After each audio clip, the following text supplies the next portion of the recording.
The world is on edge today, March 2nd, 2026, as the Middle East moves into what many are calling the most dangerous phase of the century.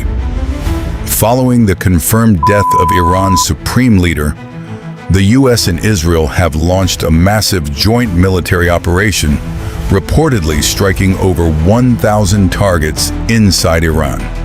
This isn't just a regional skirmish anymore. Iran has retaliated with heavy missile strikes, hitting major hubs like Dubai and Abu Dhabi, bringing international travel to a grinding halt.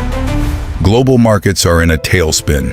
Silver prices have skyrocketed to historic highs, and oil is surging as the Strait of Hormuz becomes a literal battleground.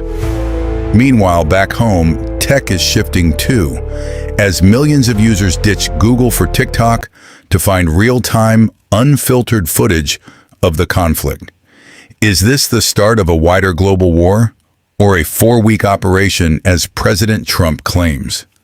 Stay tuned as we track every breaking update in this rapidly evolving crisis.